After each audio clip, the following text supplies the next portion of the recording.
Betrayal never arrives wearing the face of an enemy. It arrives wearing the face of someone you once called family, friend, lover, or brother. Think about that for a moment. The deepest wounds in your life were probably not caused by strangers, not by people who hated you, not by people who openly stood against you. The deepest wounds were caused by the people you trusted enough to lower your guard around. Because trust is a beautiful thing. It is the invisible bridge we build between ourselves and another human being. And betrayal is what happens when someone burns that bridge while you're still standing on it. Maybe you've experienced it. Maybe someone promised they would never leave, then disappeared when you needed them most. Maybe a friend secretly envied your success while smiling to your face. Maybe someone you loved took your vulnerability and used it as a weapon against you. If so, then you know something that philosophers, kings, warriors, and poets have understood for thousands of years. The pain of betrayal is not the loss of a person. The pain is the death of the version of reality you believed was true. Carl Jung once said, "Knowing your own darkness is the best method for dealing with the darkness of other people." But most of us learn that lesson too late, because before wisdom arrives, betrayal usually arrives first. Tonight, we are going to explore why betrayal hurts so deeply, why it almost always comes from those closest to us, and how some of history's greatest thinkers transformed betrayal from a source of suffering into a source of strength. And by the end of this video, you may discover something unexpected. The people who betrayed you did not destroy your life. They revealed a truth you were never meant to ignore. Part 1. The reason betrayal cuts deeper than any other pain. What if the real pain of betrayal has nothing to do with the person who hurt you? Most people spend years believing that betrayal hurts because of what someone did, but that is only half the story. The real wound goes much deeper. Imagine a child learning to trust. They reach for a parent's hand. The parent holds it again and again. Eventually, the child stops questioning whether that hand will be there. Trust is born. As adults, we do the same thing. We trust through repetition, through consistency, through shared memories, through promises, through countless moments that convince us we are safe. And then one day, the person we trusted becomes the very source of danger. This is why betrayal feels different from ordinary pain. Ordinary pain hurts your heart. Betrayal attacks your reality. Suddenly you begin questioning everything. Were they lying all along? Did they ever care? Were those moments real? Was I blind? The mind becomes trapped in an endless courtroom where every memory is put on trial. That is why betrayal can keep people awake at night, years after it happens. They're not grieving the person anymore. They're grieving the collapse of certainty. The ancient Stoics understood this deeply. Marcus Aurelius taught that suffering often comes not from events themselves, but from our judgments about them, and betrayal forces us to confront a painful judgment. The realization that our perception was incomplete.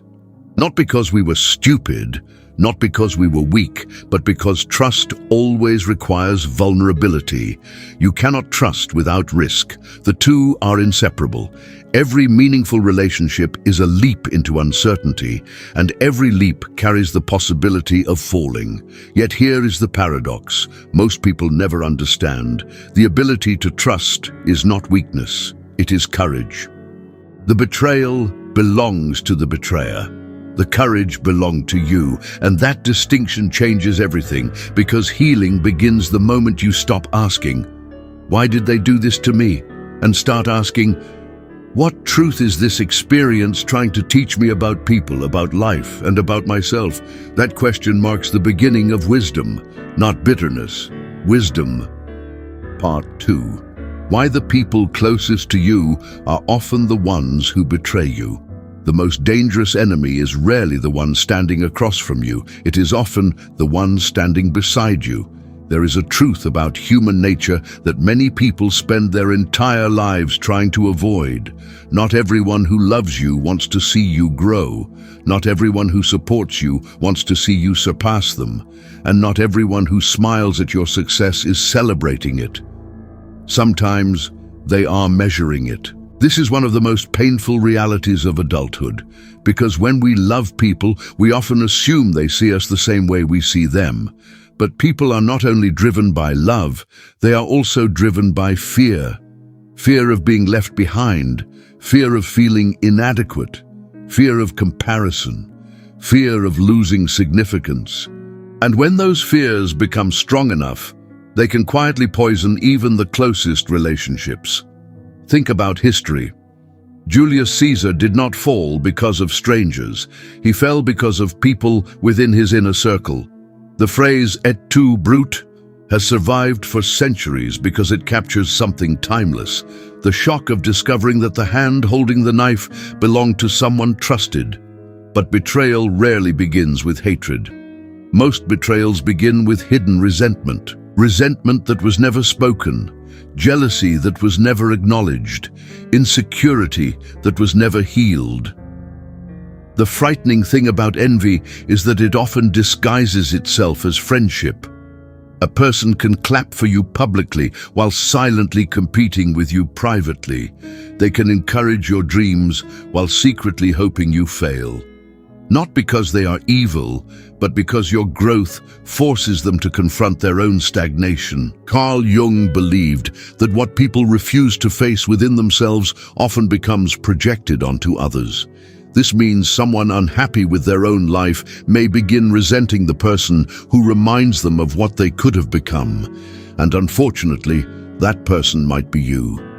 Look carefully at many betrayals. A friend shares your secrets, a business partner breaks your trust, a lover becomes dishonest. Behind these actions is often an internal battle that started long before the betrayal itself. The betrayal was simply the final symptom, the visible crack in a foundation that had been weakening for years, and this is why wisdom requires observation, not paranoia. Observation, because there is a difference. Paranoia assumes everyone will betray you. Observation simply accepts that not everyone has the character to handle your success, your vulnerability, or your trust. As the philosopher Nietzsche warned, beware that, when fighting monsters, you yourself do not become a monster. Many people experience betrayal and decide never to trust again. But that reaction creates a second tragedy. The betrayer takes your trust. Then fear takes your future relationships. Do not give fear that victory. Instead, learn the lesson. People reveal themselves gradually. Character is not found in words. It is found in patterns. Watch how people handle disappointment. Watch how they talk about others when those people are absent. Watch how they react when life begins rewarding you. Because success does something fascinating. It reveals who was genuinely happy for you and who was only comfortable with you while you remained beneath them. The people closest to you can become your greatest allies, but they can also become your greatest disappointments, and the difference is usually hidden beneath the surface long before the betrayal arrives. The wise learn to see it before the storm begins. Part 3. The hidden gift inside every betrayal. What if the event that broke your heart was also the event that set you free? At first, that idea sounds impossible because betrayal does not feel like a gift. It feels like destruction. It feels like standing in the ruins of something you believed would last forever, a friendship, a relationship, a partnership, a dream, something you invested pieces of your soul into. And when it collapses, all you can see is what was lost. But time has a strange way of revealing things that pain cannot. Years later, many people look back on their greatest betrayal and realize something shocking. The betrayal exposed a truth they desperately needed to see. Not because the experience was good, not because the pain was necessary, but because reality was already broken long before the betrayal revealed it. The betrayal simply removed the mask. Imagine walking through a house with a cracked foundation. From the outside, everything appears perfect. The walls are painted, the windows shine, the structure looks beautiful. Then one day the foundation gives way. The collapse feels sudden. But the damage was never sudden. It had been developing quietly for years. Many relationships are exactly like that. The betrayal feels like the beginning of the disaster.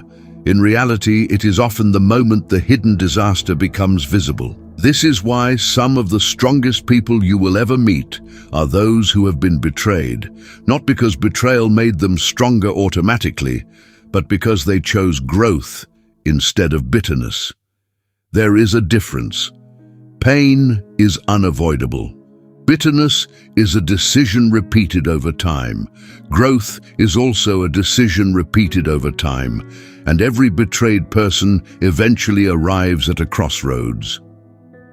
One path says, people cannot be trusted. The other path says, I will become wiser without becoming colder. One path leads to isolation. The other leads to transformation. The Buddha taught that attachment to illusions is one of the roots of suffering. When betrayal occurs, an illusion often dies. The illusion that someone was who we imagined them to be. The illusion that a relationship was healthier than it actually was. The illusion that loyalty can exist without character. And while the death of an illusion hurts, it also creates space for truth. Truth may not feel comforting, but it is liberating. Because once you see reality clearly, you stop investing your energy in fantasies. You stop chasing validation from people incapable of giving it. You stop trying to earn loyalty from those who never possessed it. And perhaps most importantly, you stop abandoning yourself to keep others comfortable. Many people discover their true strength only after betrayal. Before betrayal, they sought approval. After betrayal, they seek authenticity. Before betrayal, they feared being alone. After betrayal, they learn the difference between solitude and loneliness. Before betrayal, they trusted blindly. After betrayal, they trust wisely. That is the hidden gift, not the pain itself, the awakening that follows it. The realization that your value was never dependent on the people who failed to recognize it. Their betrayal revealed their character. Your response reveals yours. And over time, that distinction becomes one of the most important lessons of your life. Because the people who hurt you can influence your story, but they do not get to write its ending. Part 4. How to become untouchable after betrayal. The greatest revenge is not making them suffer.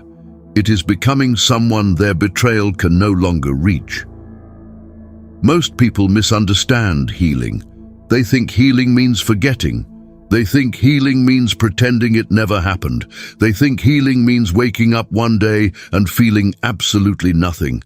But real healing is something far more powerful. Real healing is remembering what happened, without allowing it to control who you become. Because betrayal creates a temptation, a dangerous temptation, the temptation to become like the person who hurt you, to become colder, more cynical, more suspicious, more emotionally distant. And for a while, that transformation can feel like strength. You tell yourself you have learned your lesson. You tell yourself nobody will ever hurt you again. You build walls. You hide your vulnerability. You trust no one.